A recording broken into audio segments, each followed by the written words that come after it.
बघितलं ते म्हणाले की आम्ही फकीर आहोत. तर एक शेर आठवतो मला की झालो फकीर मी हे झाले किती बरे. झालो फकीर मी हे झाले किती बरे, माझीच सर्व झाली गावातली घरे. मी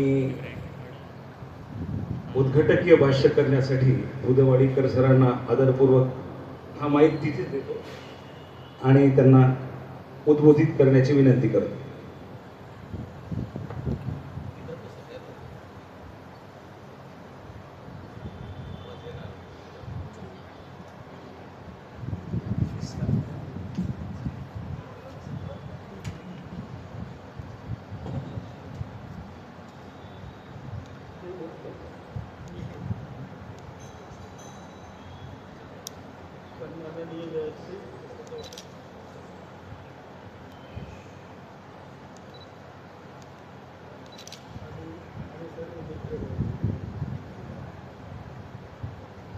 म्हणजे माझ्यासारख्या माणसांनी आता माझ्या वयाच्या माणसांनी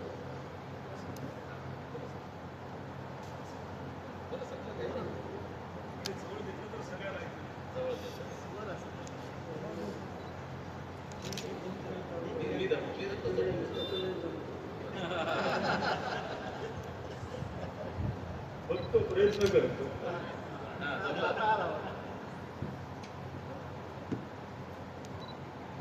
तर माझ्या वयाच्या माणसांनी या वयात अशा कार्यक्रमांना येणं बरोबर आहे असं मलाच वाटत नाही, मला स्वतःलाच वाटत नाही. पण प्रेमानं दिलेलं निमंत्रण कधी कधी स्वीकारावं लागतं. ते स्वीकारून मी इथं आपल्या समोर आलेला आहे. काही दिवसापासून प्रकृती थोडी बरी नाही सध्याला. ते एक प्रकृतीचं एक, आणि दुसरं असं की या वयाची माणसं बहुधा सरकलेली असतात. त्यामुळं ते कुठे थांबतील, किती बोलतील, कसं बोलतील, विषयावर तरी बोलतील की नाही काय सांगता येत नाही. कारण तशी माणसं या वयात न आलेली माणसं सुद्धा ज्या कारणासाठी येतात, बोलावलं जातं, ते फक्त सोडून बाकी सगळं बोलतात. समजा एखाद्या पुस्तकाच्या प्रकाशनाच्यासाठी आल्याच्या नंतर त्या पुस्तकावर न बोलता बाकी सगळ्याच पुस्तकावर बोलतात. अशी अडचण होऊ नये याच्यासाठी मी फार कमी वेळात आपल्या समोर या संमेलनाच्या संबंधात, चर्चासत्राच्या संबंधात,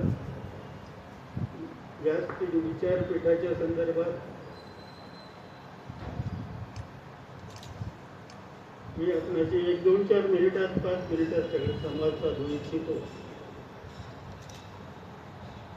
पहिल्यांदा या विचारपीठाचं, चर्चासत्राचं, संमेलनाचं उद्घाटन झालं असं मी जाहीर करतो. एखाद्या वेळी ते विसरलं जातं आणि नंतर बसल्यावर मग कोणीतरी सांगतं की ते राहिले. अशी अवस्था होऊ नये म्हणून ते ठरलं. थोडंसं कवीविषयी, त्यानंतर थोडं कवितेविषयी, आणि नंतर जमलं तर एखादी कविता तुम्हाला ऐकवावी किंवा म्हणावी अशी माझी इच्छा आहे. बघू काय होते ते. कवित आणि आपल्यात काय फरक असतो? ज्या भाषेत कवी असं म्हणतो, मी म्हणजे कवी असं समजा. ज्या भाषेत तुम्ही बोलता त्याच भाषेत मी बोलतो. ते शब्द वापरून आपण काय नको, काय हवं ते तोलतो. तुम्हाला या शब्दांची दैनंदिन गरज असते, मला सुद्धा शब्दांची दैनंदिन गरज असते. पण कधी कधी अचानक माझे शब्द ही गरज ओलांडून पलीकडे जातात आणि शब्दांवर वेडं बागडं बैल करत आपले निर्यतूक गाणं गात असतात. अशा वेळेला माझे शब्द पंख होऊन उडू लागतात. माझे शब्द रंग होऊन स्वतःच उडू लागतात. आणखी कवीच्या संबंधी 2-4 वाक्य बोलता येणं शक्य आहे की कवितेने आपल्यात फरक काय, याच्यात तर फरक आलेलाच आहे. दुसरं, आपण भाषा वापरतो, कवी भाषेत भिजून येतात. आपलं वाक्य सांगून संपतं, कवी वाक्यात रुजून येत असतं. आपली भाषा असते सुरवंट होऊन आलेली, कवीची भाषा असते पंख फुटून फुलपाखरू झालेली. हा कविता आणि आपल्यामध्ये हा फरक असतो. तेव्हा आणि दुसरं असं की कवी नेहमी खरं बोलतो. नेहमी खरं बोलत असल्याच्यामुळं आणि दूरचं पाहत असल्याच्यामुळं कवीच्या संबंधी असलेलं प्रेम जनमानसात ती कधीही हटणार नाही. केव्हा हटेल?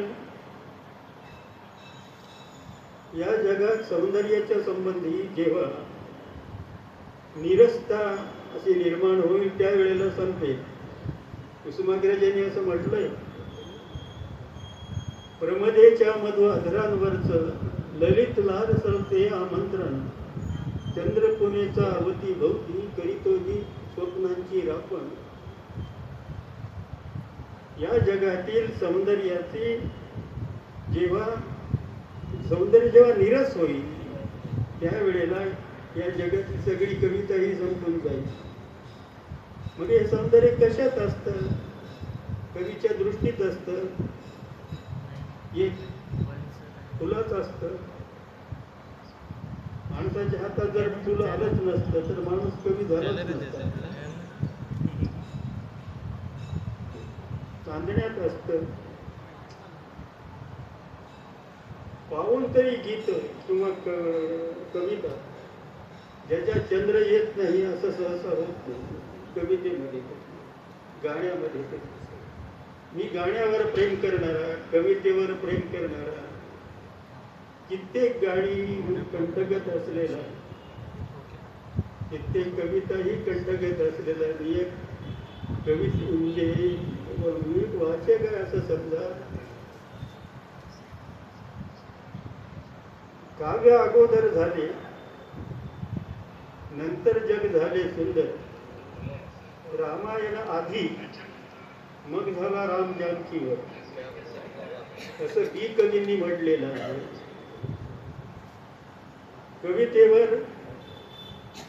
कवितेच्या संदर्भात बीने जे म्हटलं ते खरंच आहे. या जगात जर कवी आलाच नसता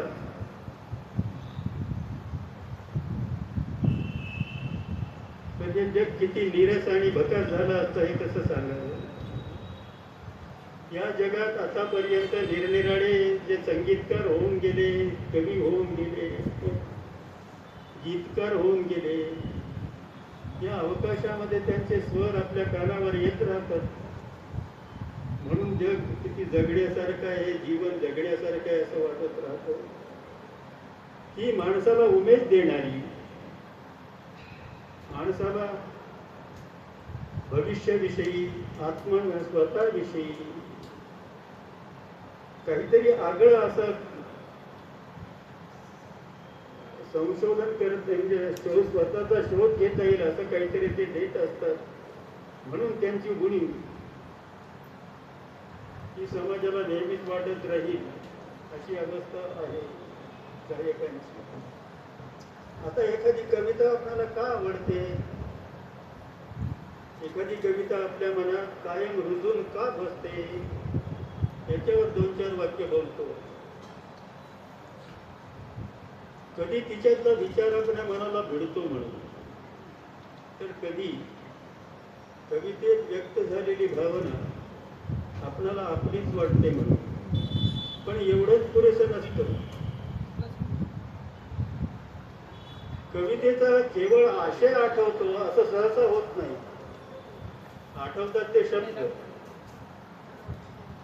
या मुख्य भावनांना शब्दरूप मिळाल्याखेरीज कविता घडत नाही, कविता होत नाही. म्हणून कविता या शब्दांच्या मधून घडत असते. त्या शब्दांचा क्रम, अनुक्रम, या अनुक्रमांच्या मधून निर्माण होणारी लय आपल्याला कवितेत ओढून देत असते. पाऊस वाहून आणणाऱ्या ढगांसारखे असतात शब्द. पाऊस कोसळतो, ढगांचे आकार मात्र मनामध्ये तसेच शिल्लक राहतात. म्हणून कविताही आपल्या मनात तशी शिल्लक राहते. कविता ही काळजाला दिलेली साथ म्हणजे कविता असते, किंवा काळजाला दिलेला प्रतिसाद म्हणजे कविता असते. पद्यात बांधलेली, छंदात बांधलेलं पद्य म्हणजे कविता असते. तर काव्याचा गंध ल्यालेलं गद्य म्हणजे ही कविता असते. वेदनेनं वाहणारी जखम म्हणजे कविता असते. तर कधी जखमीवर आपण फुंकर मारणारी ही कविताच असते. कधी तुझ्या माझ्यातला वाद म्हणजे कविता असते, तर कधी माझा माझ्याशी संवाद म्हणजे कविता असते. निराकाराचा भासमय आकार म्हणजे कविता असते. तर मनाच्या गाभाऱ्यातला ओंकार म्हणजे कविता असते. गडद तिमिरातला दिवा म्हणजे कविता असते. तर कर्ता आणि करविता मधला दुवा म्हणजे कविता असते. ही अशी कविता लिहिणारे कवी धन्य असतात, आस्वाद घेणारे वाचक सुद्धा धन्य असतात. म्हणून स्वतःला धन्य करून मला घेणं आवडतं. एक कविता म्हणतो,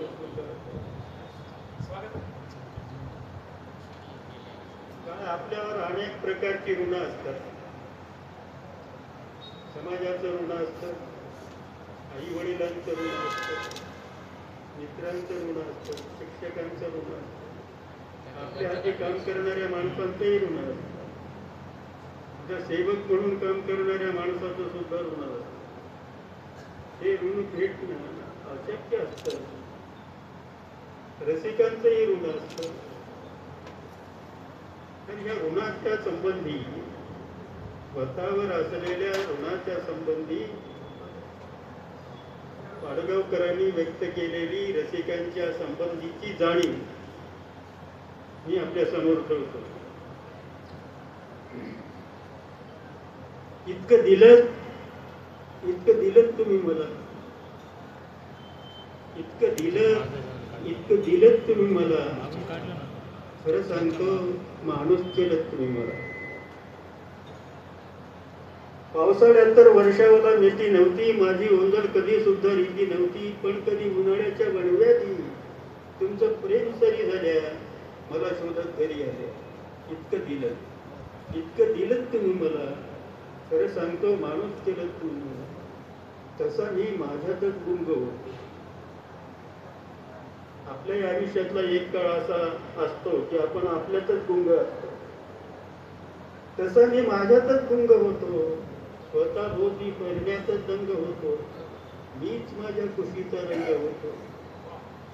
तरी तुम्ही जाणून घेतलं, माझं मन मानून घेतलं. इतकं दिलं तुम्ही मला, खरं सांगतो माणूस केलं तुम्ही. भिवून माझ्या सावलीला पळत होतो, एक काळ असा होता. प्रत्येकाच्या आयुष्यात असा काळ येतच असतो. भिवून माझ्या सावलीला पळत होतो, नको त्या वळणावर वळत होतो, एकलेपणा आता होऊन जळत होतो. तुम्ही मला भिजवलं, हिरवगार रुजवलं. इतकं दिलं तुम्ही मला, खरं सांगतो माणूस केलं तुम्ही.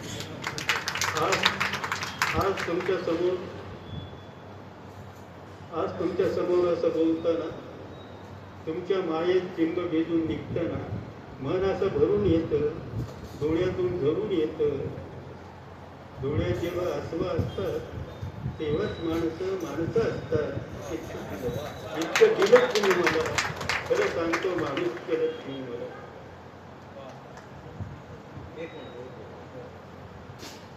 एक म्हणा असं त्यांची इच्छा आहे, म्हणतो काही हरकत नाही. एक काय शास्त्रात सुद्धा मला कविता म्हणता येतात, गाणी सुद्धा म्हणता येतात.